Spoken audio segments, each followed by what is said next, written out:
जय हिंद मेरे प्यारे दोस्तों, आप सभी का स्वागत है एक बार फिर से आपके अपने YouTube चैनल खुशी पांडे स्टडी पॉइंट में। मैं खुशी पांडे आप सभी का दिल से हार्दिक स्वागत करती हूँ। आज मैं आप लोगों के लिए न्यू वीडियो फिर से लेके आई हूँ, तो चलिए स्टार्ट करते हैं आज का मेरा वीडियो। सबसे पहले मैं आप लोगों को वीडियो का टॉपिक बता देती हूँ। आज के मेरे वीडियो का टॉपिक है भौतिक परिवर्तन तथा रासायनिक परिवर्तन। ठीक है, आज ना मैं इसे बोर्ड से समझाऊंगी ना आपको कुछ लिख के बताऊंगी, इसको आज मैं सिंपली आपको सिर्फ बताऊंगी। ठीक है, तो सबसे पहले परिभाषा देखेंगे, उसके बाद एग्जाम्पल देखेंगे और एग्जाम्पल समझने की कोशिश करेंगे। ठीक है, तो चलिए स्टार्ट करते हैं। सबसे पहले देखते हैं भौतिक परिवर्तन। भौतिक परिवर्तन क्या होता है? तो भौतिक परिवर्तन वह परिवर्तन होता है जिनके संगठनों में कोई परिवर्तन नहीं होता। मीन दैट इनके संगठन में कोई परिवर्तन नहीं होगा, इनके आंतरिक संगठन में कोई परिवर्तन नहीं होगा, लेकिन इनके आकार, स्थिति और रंग का परिवर्तन होता है।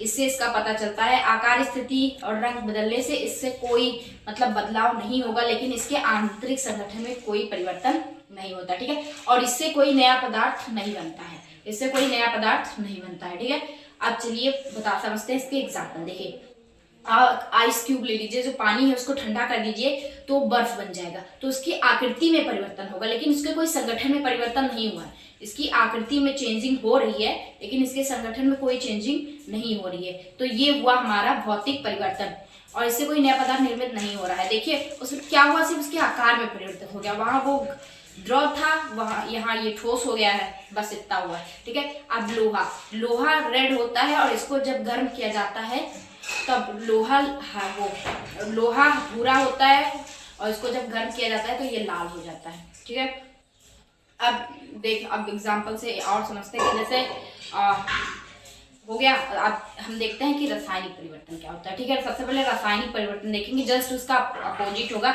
इसके रासायनिक संगठन में परिवर्तन होता है और इससे नया पदार्थ भी निर्मित होता है। इसके आकार, स्थिति में परिवर्तन नहीं होता, लेकिन इसके आंतरिक संगठन में परिवर्तन होता है और इससे नया पदार्थ भी बनता है। जैसे दूध से दही बनना, आप दूध से दही बना देंगे, फिर उसको वापस उस स्थिति में नहीं ला सकते, लेकिन उससे एक नया पदार्थ बन गया है। ठीक है, और अब दूसरा एग्जाम्पल देख लेते हैं। जैसे कार्बन और ऑक्सीजन की अभिक्रिया कराने पर, जैसे कोयले का दहन, C+O2 गिव्स आउट CO2। यहाँ C+O2 अलग अलग था, यहाँ मिलकर एक नया पदार्थ निर्मित कर रहा है। CO2 मतलब कार्बन डाइऑक्साइड गैस बना रहा है। ठीक है, कोयले का दहन, इसको बोलते हैं क्या? कोयले का दहन। ठीक है, अब फिर से एक बार सबकी एग्जाम्पल और सबकी परिभाषा सिंपली वे में समझते हैं। ठीक है, सबसे पहले भौतिक परिवर्तन की परिभाषा, तो वह परिवर्तन जिसके आंतरिक संगठन में परिवर्तन नहीं होता है, इनसे कोई नया पदार्थ नहीं बनता है, लेकिन इनके आकार, स्थिति और रंग में परिवर्तन होता है, वो होते हैं हमारे भौतिक परिवर्तन। एग्जाम्पल इसका, जैसे लोहे को गर्म करना और जल का जमना।